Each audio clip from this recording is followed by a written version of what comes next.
Dapat nga ba ang kasong isinampa kina Vice at Ayon? Kamakailan lamang ibinahagi ng showbiz columnist na si OJ Diaz na nagpakonsulta daw di umano ito sa isang abogado hinggil sa isyong kinakaharap ngayon ni na Vice Ganda at Ayon Perez.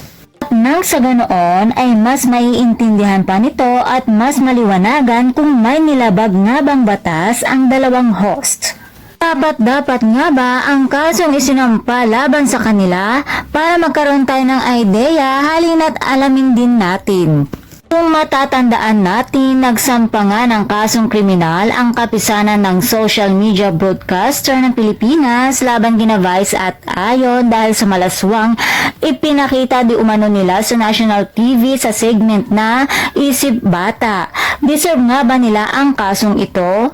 At ayon nga kay Attorney June Lim, ipinaliwanag nito kung ano ang idinimanda sa dalawa. Ito raw ay violation ng Article 201 of the Revised Penal Code in relations to Section 6 of RA 10175 or yung Cybercrime Prevention Act of 2012.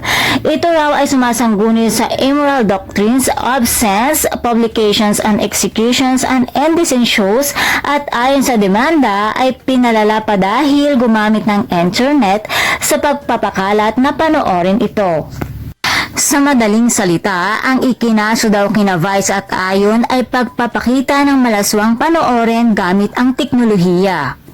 At ayon pa kay attorney, bilang siya raw ay isang abogado, naniniwala daw umano itong wala o hindi nilabag ni na Vice at Ayon ang nabanggit na batas dahil ayon sa kanya, hindi naman daw kasi indecent o immoral ang pagkain ng icing na cake, kagaya na lamang ng ginawa ni na Vice at Ayon dahil sa totoo lamang daw, ang gawaing ito ay hindi naman labag sa batas.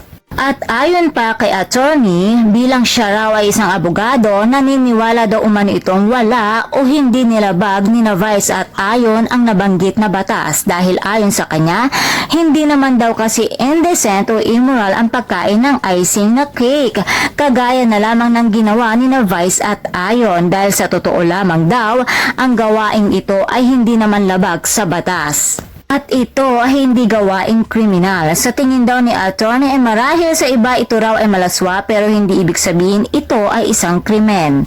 Binigyan na lamang di umano ito ng mali siya kaya naman ang tanong ni Attorney June, papaano daw kung isang ordinaryong tao lamang ang gumawa nito?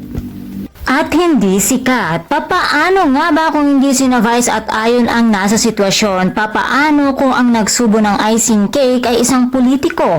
Sasampahin din ba nila ito ng kaso o hindi? Dahil sa tingin nila, normal lang naman ito. Dagdag pa ni attorney, nakatira tayo sa isang democratic country kaya naman nagpayo ito na wag nating takutin ang ilan nating mga kababayan ng mga demanda dahil nagpahayag lamang sila ng mga paniniwala nila.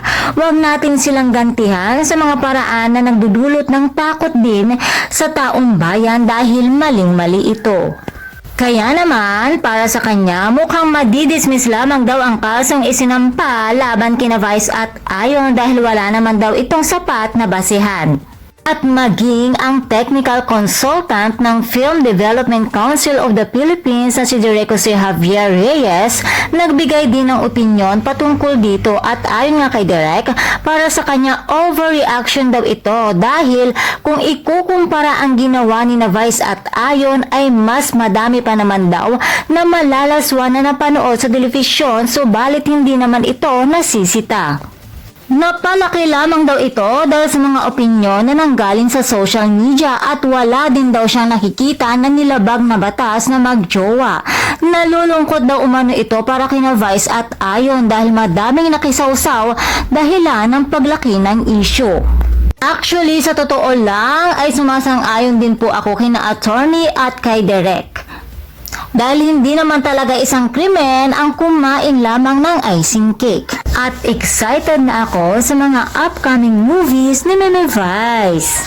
Para naman sa inyo mga chikadoras, ano ang opinion nyo tungkol dito?